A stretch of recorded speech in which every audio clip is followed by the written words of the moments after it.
Welcome back, everyone, to another episode of Blind Boys Politics. Nicholas Rod here with you, Chris Baker here with you, and it's Friday morning. It's time for some news. But before we get into the news, Chris, give us that weather. In Los Angeles, California, it's partly cloudy and 70 with a sunny weekend. In Houston, Texas, there's thunderstorms today, and it's 76 with rain throughout the weekend. In Chicago, Illinois, it is partly cloudy and 47 with more rain this weekend. And in New York City, it's partly cloudy and a partly cloudy weekend. All right. Let's just start out simply. Chris, how are you doing this week? How's your week been? It's been raining the last 2 days. Yeah. Need I say more? Yeah, no, it was definitely it's definitely been raining quite a bit today. Earlier, it was raining pretty hard, and I just put the fan in my window the other day because it felt like 100 degrees in my room. What was it? Tuesday night? Yeah, Tuesday night. But so put the fan in the window. Cool. Tuesday night, Wednesday night, beautiful. Get to tonight or earlier today, and it's just pouring, and I go, there's water coming through my window, isn't there? And sure enough, it was just drenched. The fan was drenched. Nick, I can't wait for the day we've talked about this where you don't have to have a fan in the window. You get to experience central air. In a sense, I like having the fan in the window though. Because it's fresh. It's fresh. And I know that might sound Okay, but then just open the window. yeah, but the fan's nice. So is central air. I wouldn't know. I wouldn't know. See, I don't know if I'll ever live without central air. Yeah. It's kind of bad because whenever I'm like, quote unquote, shopping for a house or looking at apartments or this or that, if it doesn't have central air, moving on. Oh God. No, So, but yeah. as far as the rest of the week is concerned, Chris, I'm finding myself in a very similar position as about 2 months ago, if you guys will remember. Back when the second quarter of the school year was coming to a close, it was a stressful week. I was crunching, and I made a vow on on this show to not let that happen for the rest of the year. I just shouldn't have opened my mouth that day, because here we are 10 weeks later, and it's the exact same situation again. See, I'm not in that situation because I have nothing to do. Well, lucky you. I'm like, woohoo, I'm already graduated. I'm gone. See ya later. I'm over here like I had to write 3 different poems for my creative writing class this week. It was I know this sounds exaggerated, but it felt like torture because I would be working on these late at night, and my brain would just have shiny object moments every 10 seconds for 3 nights straight. See, I don't have this problem because I have no work to do besides work and this. Yeah. School, I'm like, I know it's only April 16th, but I'm mentally graduated by now, so. Senioritis at its finest. Hmm? I said senioritis at its finest. Oh, for sure. But I think everyone, I think even the teachers are starting to get like mentally done this year. Yeah, I mean, can you really blame them? This year's been hectic through and through. No, but I'm mentally done. So how about we just fast track this? How about we make graduation like May 1st? Hand me my diploma, say, see you later, nice knowing you, hunky dory, goodbye. You have no idea how Don't let okay with that I'd be. don't let the door hit you on the way out. Yeah, exactly. I'll come back. Probably won't be, but I'll say I'll be back for the reunion in 10 years. Yeah, this week crunching, and I'm still going to have work over the weekend that I have to get done. just to finish this quarter off once and for all. And I'd make the vow one more time to not get behind in the fourth quarter, but I know how well that went last time, and I'm not going to take the chance. I'm going to try to at least, do to make half progress, but we'll just have to wait and see how that goes. When what is it, like June 10th is when I finish, somewhere in that area when that time comes. Don't even talk to me about that. Yeah. My school is having the debate of, since regencies are canceled, let's just go right with the elementary school and end on the 23rd with that. Oh no. Oh God. Guys, wish Chris the best. And if anyone knows me, if this gets decided, Chris is going to have a meeting with administration. That wouldn't surprise me one bit. Because Chris is not going to put up with that. Chris has things to do.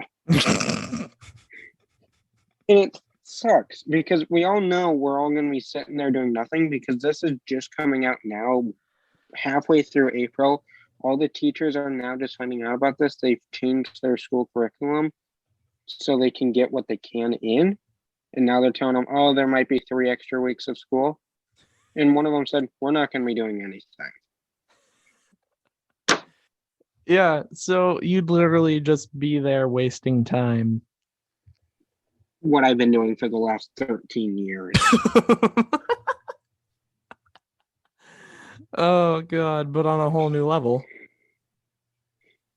Enough of that before I go off on a rampage. Let's get into some news. All right. All right. So we start off this week with an update on the trial for former officer Derek Chauvin. We get into day 11, which was Monday. George Floyd's younger brother testified on Monday, talked about the two of them growing up together. He talked about how Floyd had been a real mama's boy, and at Floyd's funeral, he had kept saying mama in front of the casket. And that was the last time that the younger brother saw George. Earlier in the day, a cardiologist, Dr. Jonathan Rich, testified, and he echoed the same thing as earlier testimony in the trial, and we have a clip of that here. I believe that Mr. George Floyd's death was absolutely preventable. He also added that Floyd died of a low amount of oxygen, without a doubt. And Dr. Rich also said he did not die from drugs that were found in his system. And at the end of the day, due to Dante Wright dying, the defense asked to suppress the jury, and the judge ultimately told them no. And for more details on the murder of Dante Wright, Nick wrote an article about that yesterday. We have a link to that down in the show notes, so make sure you check that out for more details. That brings us to Tuesday, day 12 of the trial. After 11 days and 38 witnesses, the prosecution rested their case. The defense continued to work on building their case around heart disease and drugs as the prime reason why George Floyd died. Barry Broad, a quote use of force expert, spoke, and he had this to say. I felt that Derek Chauvin was justified and was acting with objective reasonableness. Eric Nelson, who is the defense lawyer, addressed the decision of the knee being on the neck head on, and Broad had this to say. In your opinion, was this a use of deadly force? It was not. Police officers don't have to fight fair. They're allowed to overcome your resistance by going up a level. During cross-examination, the prosecution wasted no time in questioning Broad's judgment. The defense continued to push the idea of drugs and heart disease killed George Floyd, The defense played body footage of an arrest back in 2019 of a drug charge on George Floyd, and throughout the day, the jury was taking notes and paying attention. On Wednesday, David Fowler, a forensic pathologist, backed the defense, and he had this to say. All of his injuries were in areas where the knee was not. He also said that it was drug use and heart disease, as well as possibly carbon monoxide poisoning that killed Floyd, since they were near the exhaust pipe of the cop car. Prosecution fired back, asking if that's what Fowler saw on the autopsy report, or if he could tell whether or not the car was on, and the answer to both of those questions was no. Fowler is currently in a civil suit in Maryland from a family who says that he covered up the cause of death for their son for a similar situation as the one that Shovin is in now. On Thursday, within 5 minutes of the court day starting, the much anticipated of whether or not former officer Derek Chauvin would be testifying, that was answered. And he did invoke the Fifth Amendment. And then that was pretty much it for the day. And closing arguments will begin Monday. And it's unclear at this time how long it's going to take the jury. The judge has said prepare for it to take a while, but hope for it to be short. Moving right along here into a little bit of a similar topic, with the Derek Chauvin trial wrapping up in its third week of trial, there was a national conversation of police reform growing louder and louder. And you would think this would be the perfect time for President Biden to fulfill a campaign promise to form a White House commission on police reform. But instead, the White House has decided to scrap the plan. The White House says, after talking to civil rights groups like the AACP and police unions, it has been determined the Police Reform Commission would be a repetitive from the Obama era and not be the best use of the White House power. And most importantly, it would take everyone's eyes off the ball of passing meaningful legislation. For example, the George Floyd Justice Policing Act, which is a law that has already passed through the House, but is currently facing an uphill battle in the Senate. If it did pass, it would do several things. Some of these would include banning certain chokeholds. It would ban no-knock warrants in drug cases. It would limit the use of military-grade equipment. It would award local police departments for the use of required body cameras as well as squad car cameras. It would limit the legal protection for police being prosecuted. Now, just a note, it does not abolish police departments, nothing like that. It would improve police training, as well as establish a national database for excessive force incidents. And even though this move from the White House does appear to be a stand down from President Biden's rhetoric on the campaign trail, as far as police reform goes, the White House does insist that the president sees police reform as a top priority. Staying in DC, just going down the road just a little bit, President Biden signed an executive order last Friday creating a commission to study the possibility of reforming the Supreme Court. You may remember on the campaign trail, there was a lot of talk of so-called court packing, which means adding justices to the bench so the political balance is more even. Just to be clear, this executive order is not that, not even by a long shot. All this order does is form a commission for 180 days to produce a report that analyzes topics like court's role in the Constitution system, the length of service and turnover of justices, the membership and the size of the court's case selection, and this is among many other things as well. The commission will be a bipartisan group made up of 36 experts who specialize in Supreme Court reform. These people are scholars, former judges, and lawyers who have appeared before the court. The Judiciary Act of 1869 set the number of Supreme Court justices to 9. The current court has 6 conservatives and 3 liberal justices. But the number of justices has actually varied from 5 to 10 since 1789. If you want more information as to who these 36 people are, then you can check the link that will be in the show notes, where you will get a brief bio of each of them, written by us. Congressional lawmakers went back to work this week after their 2-week recess. Does this mean that we're getting another stimulus check? No. What about the infrastructure plan? Is that getting done now? No. Then what exactly are they doing?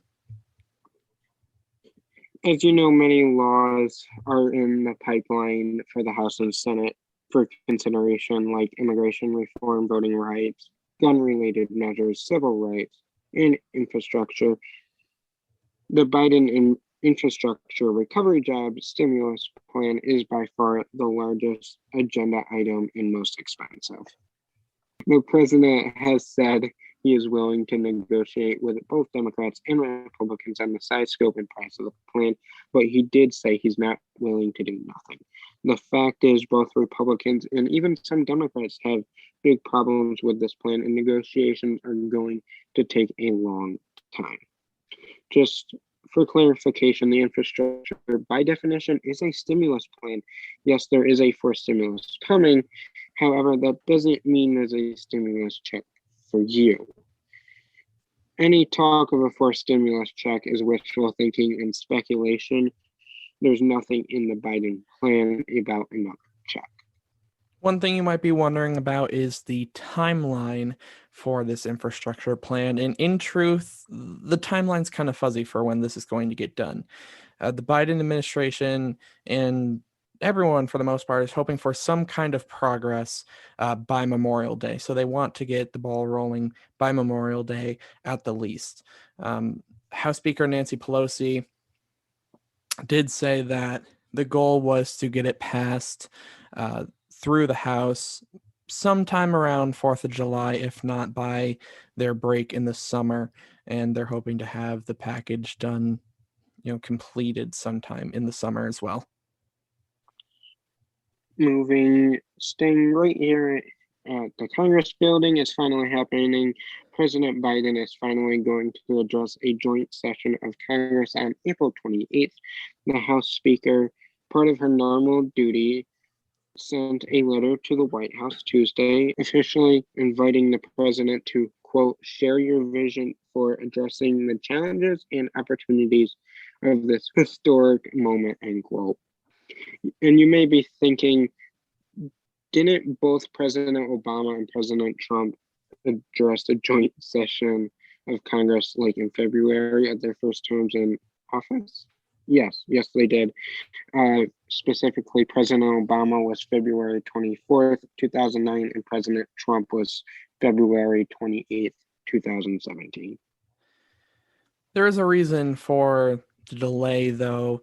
With the address, you have all 100 senators in the House chambers, as well as all 429 House representative members. It gets kind of tight in that room. And during the, since we're still going through the pandemic at this time, not the best idea to try and squeeze everyone in there. When pressed about the delay, the House Speaker did say that she needed to wait for the okay from the Sergeant at Arms to move forward. And based on the letter, that did, of course, happen. And the Biden administration did accept the invite. And some possibly good news if you're, an engineer, creative. I know many of you wearing a mask can be annoying. Let's be honest, your glasses fog up. It's uncomfortable and it's hard to communicate. So the federal government is running a contest and you could win up to $100,000. Yes, the Department of Health and Human Services have launched the Mass Invention Challenge Building Tomorrow's Mask. The goal is to use design materials and technology to create an integrated and effective mask that can be mass produced at a low cost for the general public that can also give protection against respiratory diseases and pathogens. This is a 6-month process and it has 2 phases. The first is design, and the second is proof of concept. And the deadline to submit is April 25th at 5 p.m. Eastern Standard Time. If you are interested in more details, the link will be in the show notes. Big topics this week, the FDA and CDC have decided to temporarily pause the Johnson & Johnson vaccine out of an abundance of caution. The doctors say there is a rare but severe chance of a specific type of blood clot in combination of low levels of platelets. If you are wondering how rare, the FDA says out of the 6.8 million Johnson & Johnson vaccines administered, 6 cases were found. If you do the math, that comes out to 1 in a million. The pause in vaccination only impacts Johnson & Johnson, not Pfizer or Moderna. So let's look at these 6 cases that they found. All 6 were in women, age 18 to 48. Their symptoms appeared 6 to 10 days after vaccination. As far as the women's health is concerned, after getting the blood clots, 1 woman died, 3 women are still in the hospital, and 2 women have been released from the hospital. So if you've received the Johnson & Johnson vaccine, the FDA says to look for severe headache, abdominal pain, leg pain, or shortness of breath. If you've had any of these symptoms within the first 3 weeks after vaccination, talk to your doctor immediately. If you received the Johnson & Johnson vaccine more than 3 weeks ago, the risk is extremely low. Johnson & Johnson did put out a statement acknowledging the pause, saying, quote, "The safety and well-being of the people who use our products is our number one priority," end quote. The FDA advisory panel met Wednesday to discuss the 6 cases. The panel decided they needed more data to study the issue before making any decisions about its fate. They vowed to meet again in less than 2 weeks. Moving into a completely different topic now, we have some information for you regarding the child tax credit.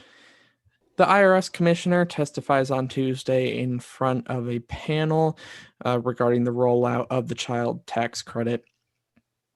The commissioner has said that the IRS would be ready to execute the monthly rollout by July. However, no specifics as to how it would be executed or when you can opt in or out has been released, and there are no official plans to release that guidance anytime soon. Once the guidance is released, we will let you know what it is as soon as we have it. The IRS has released another 2 million stimulus payments today. No, this is not a new stimulus check. This is just another batch of the economic impact payment, third payment going out. The 5th batch started processing April 9th, and the payday was April 14th. So who received the EIP 3 by either direct deposit or check today? 330,000 VA beneficiaries, 850,000 eligible Americans who recently filed tax returns, 700,000 plus up payments went out who were owed more stimulus money after their 2020 taxes were processed, and 72,000 Social Security beneficiaries. The IRS will continue to roll out payments weekly until the IRS stops processing 2020 tax returns. There's news about the troops currently stationed in Afghanistan, and President Biden has announced that he's beginning to withdraw troops from Afghanistan and will complete the full drawdown of the troops as we near the 20th anniversary of 9/11. Currently, less than 3,000 American troops are stationed in Afghanistan, and this move will keep some of those troops there past the May 1st withdrawal deadline that President Trump originally negotiated with the Taliban. After viewing the current situation in Afghanistan Wednesday, President Biden outlined why he's holding some troops in Afghanistan past the May 1st date. President Biden says this comes from a review by our military intelligence agency and our allies. The report that was released paints a real grim picture of the prospects in Afghanistan. In the next year, the Taliban and Afghan government and U.S. NATO allies, according to the report, the Afghan government will struggle to hold the Taliban at bay if the coalition withdraws support. There's lots of support to end this nearly 20-year-old war, but also pushback. This may cause devastation in the country. The 20-year-old war has cost trillions of dollars and, more importantly, caused the lives of over 2,000 Americans. The president made a campaign promise to end forever wars, and even if troops pull out of Afghanistan, diplomatic efforts will remain to try and ensure stability. Well, that is the end of the main news segment of this morning's episode. Now we get into rapid news, and I will start us off here. California Governor Gavin Newsom has stated that he expects all schools to be ready for in-person learning by the next school year. A police oversight agency released video of a Chicago police officer fatally shooting 13-year-old Adam Todlow last month. Nick, tell me, what is your good news story for this Friday morning to send us into the weekend? All right, so I have kind of an interesting situation for this morning's good news story, because I ended up kind of going down a rabbit hole earlier, because I found a story about a bull terrier who basically saved his owner's life because a fire had broken out in the owner's home while they had been asleep. The bull terrier ended up barking so much that the owner woke up and saw the flames, and essentially he went to go open the door to his room and severely burnt his hand. He had to run through the flames to get out, and he did make it out. The bull terrier made it out, and he went to the hospital, got treated, especially for the burn on his hand, which was the most severe. And he is recovering just fine. The bull terrier made it out without any injury, despite being exposed to the flames and the smoke. But like I said, I ended up going down a rabbit hole like this because there are just so many stories of animals saving owners and stuff, and there were some stories that popped into my mind that I had to look more into. And there was one that I just heard about recently, and it came up again about these two dogs, and I believe it was a California home, who literally barked so much that it made a bear run away who had walked into the house. This bear just walked into this person's house, and these two dogs barked so loud, it got scared and ran off. And this happened twice because it came back. And so these two, and they were like smaller dogs, smaller breeds, and their bark alone was enough to just scare this bear away out of this person's house, which was kind of an insane story. And then there was one more that I found on my search where it was I think it was a husky, if I remember correctly, fought a 4-foot, I think it was a cobra. It was in Malaysia, but this dog fought like a 4-foot cobra that was hiding outside this person's house, and managed to actually kill the cobra. There's like these stories of just these heroic animals. There was one more that I saw with dogs saving other dogs, breaking through a window of this house where these like 5 dogs had been being hoarded. They were malnourished and all of that, not taken care of, and one dog broke through the window. The neighbor saw it and managed to save him. So that was kind of my rabbit hole adventure of just animals being heroes. That's all I have to say. Animals are heroes. I'm glad to see that man made it out alive of the fire. He's getting treatment. He's all good. The dog escaped, no injuries whatsoever. Great story. Dog barking so much scared the bear away. I mean, that's kind of impressive. I know. Dog But versus good job bear. with your good news. I like the topic. Animal hero topic. I like that. Yeah. I don't know if you did that on purpose, but I like it. So we'll just pretend like you did that totally on purpose just to make me happy. All right. Sounds good. That is the end of this Friday morning news episode. Make sure you follow us on the Blind Boys Politics Twitter account for the latest 24-hour breaking news all around the world, so you always know what's going on. Make sure you follow us on our personal accounts to see what we're up to, because we're always up to something interesting, let's be honest. Always. But until Monday morning, have a good weekend. See you Monday. Later, everyone.